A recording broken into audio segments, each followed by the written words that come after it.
When the governor was elected, the economy was soaring, Coloradans were working, personal income was growing, the energy sector was humming, and the state government was awash in budget surplus.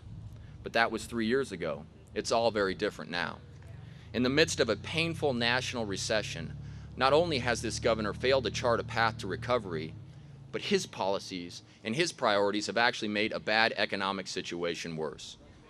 Unemployment is the highest in a generation. Colorado's personal income ranking is falling faster than most states. Energy production, as we know, is in a tailspin. Families and businesses are struggling to pay for all the litany of new taxes and fees.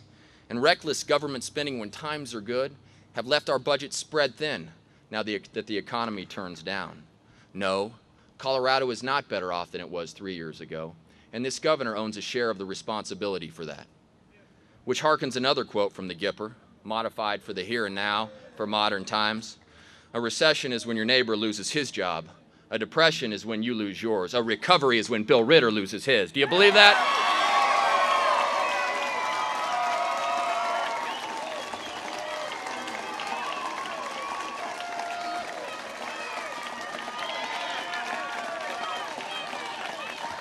Thank you.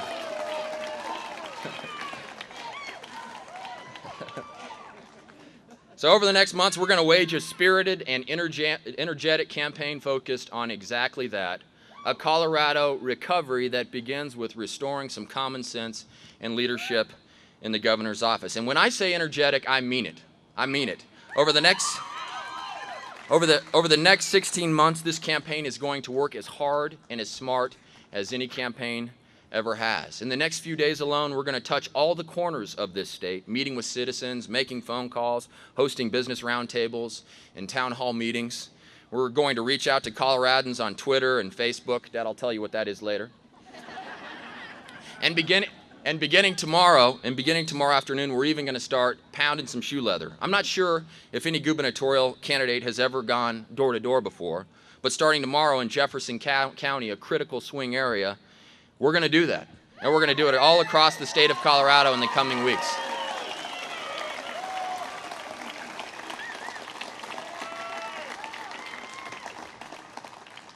That's because we know that it's going to take and require hard work to get Colorado moving in the right direction again, and no one will work harder than this campaign and this candidate. Will you join me?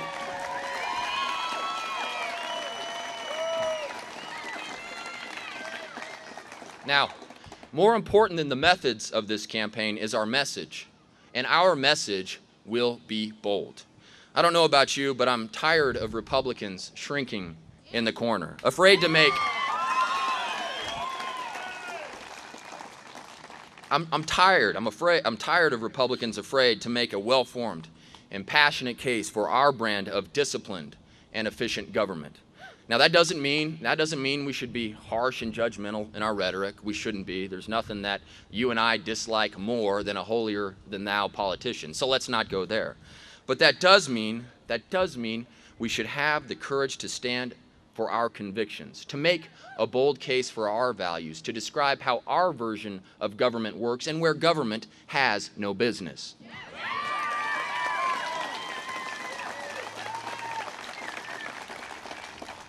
When the Republican Party is at its best, we are a strong party, a bold party, a party of leadership, a party of ideas, a party with a plan for a better tomorrow, and make no mistake about it, when the Republicans run this way, the Republicans win.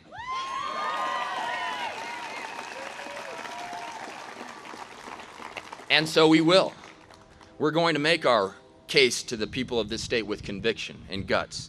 And yes, we are going to win, but not for the sake of winning, but for the higher purpose of getting the state moving forward once again.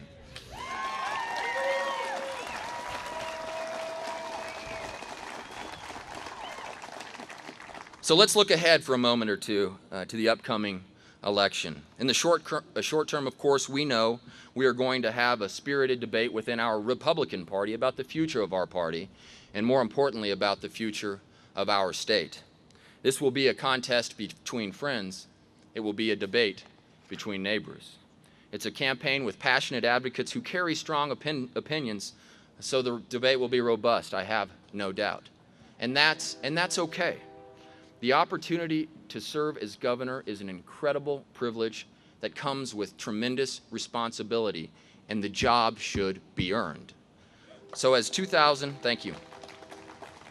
As 2009 becomes 2010, let's make this primary a debate about ideas, about past performance, and most important of all, a debate about who's got the leadership and the best plan to get Colorado back on the right track. And when the debate within the Republican Party ends, we'll still be neighbors, and we'll still be friends, and we'll come together and we'll put our past disagreements behind us, and we'll focus on the struggle that matters most, winning in 2010, so that Colorado can move forward again.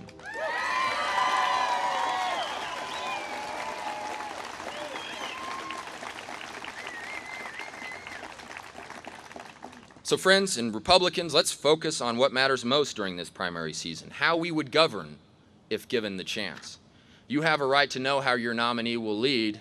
As this campaign's unfold, I plan to tell you. As recent elections have proven, the voters expect this much. It turns out that the public is unimpressed with elected leaders claiming it's their turn for a higher office.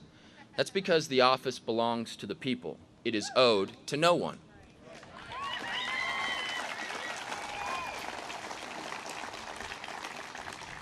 And besides, if political leadership were a simple measurement of who's punched the political clock most, Teddy Kennedy would be the leader of the free world, and none of us want that.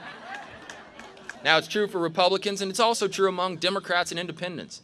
They have a right to know how we as candidates will lead.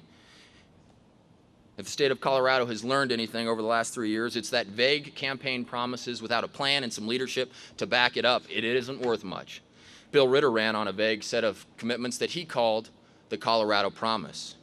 3 years later, the only thing this governor has to show for his Colorado Promise is a broken economy, a budget in turmoil, and no plan to move us forward. Speaking with detail on the tough business of governing is important for another reason as well.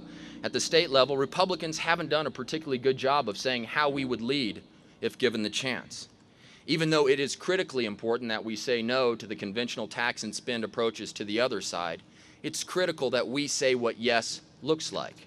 And so we will. And we will lead by example. As this campaign marches forward, we're going to lay out our economic development strategy in real detail, a plan to get this economy back to recovery. We're going to describe a new approach to meeting the state's infrastructure needs. We will be crystal clear about our plan to improve the quality of education and how we'll make sure that college remains affordable and within reach for those who would strive for it. And we will outline a vision for expanded production of coal and wind and solar, and yes, a plan to get the natural gas industry back on its feet too.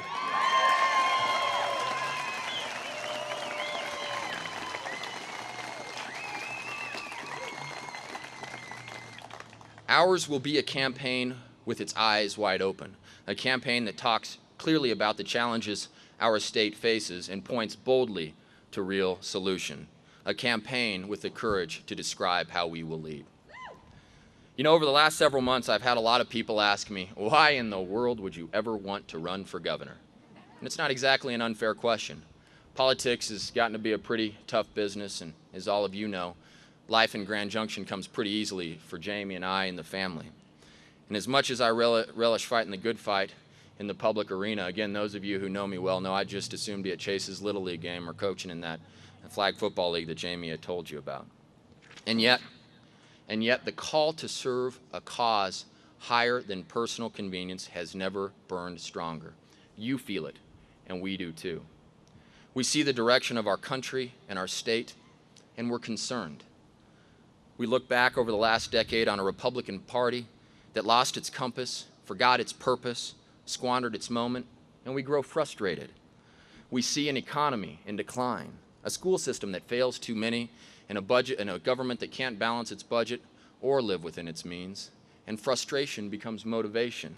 We see the stakes of the here and now for ourselves and our children and their children too, and motivation becomes a call to action, a call to serve, a call to pick ourselves up, dust ourselves off, and get back in the fight for the future of this great state of ours.